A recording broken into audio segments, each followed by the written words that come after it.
Ok les gars, aujourd'hui petite vidéo juste pour revenir sur un match qui a un peu fait polémique et qui a eu lieu il n'y a pas si longtemps que ça entre Gasparini et Matt Mask. Donc j'en parle maintenant parce que Gasparini, comme vous le savez peut-être, a challengé Matt Mask ou Devon Larratt pour une grosse somme d'argent. Donc c'est tout récent. Hermes Gasparini challenged either Matt Mask or Devon Larratt. I mean, I don't know if Hermes feel like he needs to prove that he's better, but I know he lost to Matt Mask in his debut in the WAL. Like the day Matt Mask pulled Hermes Gasparini, he destroyed him.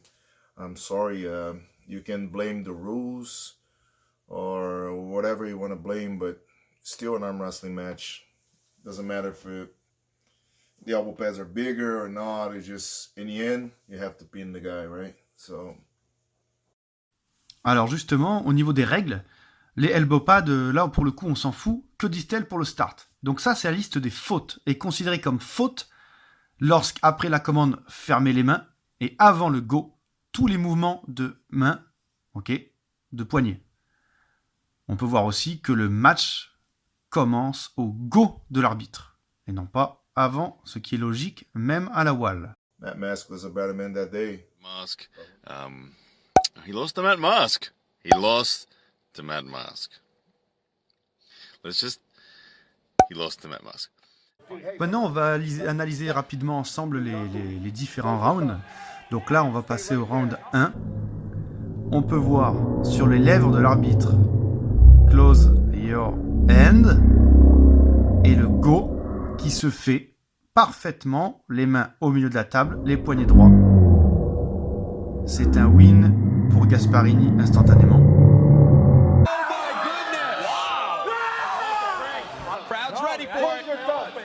Là, on est maintenant sur le round 2. On peut voir « Close your hand » et le « Go ». Au moment du go, on peut voir le poignet quand même qui était extrêmement engagé. Je vous laisse revenir en arrière si vous voulez réanalyser. Troisième round. Close your hand. Go. Et le go, on peut voir qu'il est au-dessus du pad de Matt Mask. Donc le center n'est pas respecté. Et il a commencé à activer de sa pronation. C'est extrêmement visible. Pareil, je vous laisse remettre en arrière. On peut voir d'ailleurs Gasparini qui s'en plaint. Quatrième round. Close your hand. Voilà, on peut voir sur les lèvres. Pareil, le go à attaque. Il y a déjà eu du back pressure, il y a déjà eu de la pronation. C'est un peu moins visible que sur les autres rounds. C'est vrai. Donc ça peut être difficile en réel à voir, mais ça reste significatif.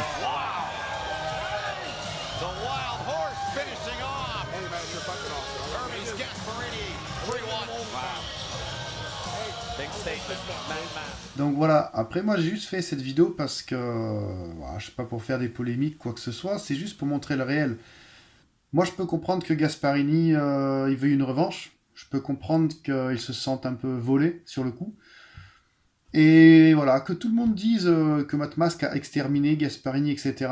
Bon, le round 1 était parfait au niveau arbitrage, de ce qu'on peut voir. Il n'y a pas eu de match Gasparini victoire. Le round 2, on peut voir, je suis désolé, qu'il y a un mauvais départ, il y a une faute qui n'est pas sanctionnée par l'arbitre.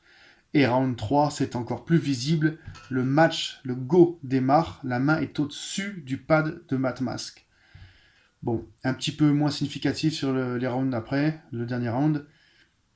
Mais voilà, ça fait 2 rounds de perdus qui n'auraient pas dû être acceptés, donc quand tout le monde dit que Gasparini s'est fait éclater, non, c'est pas vrai, et on est plusieurs à le penser, notamment après avoir vu un after-pulling de Gasparini contre Mask ce même jour. Alors on va dire, ouais, c'est de l'after-pulling, ça veut rien dire, et c'est vrai, parce qu'au final, c'est Matt Mask qui est donné gagnant, mais je pense que ça reste quand même assez significatif. Voilà. Après, à chacun de se faire son idée, mais j'aimerais quand même pointer un peu le doigt là-dessus.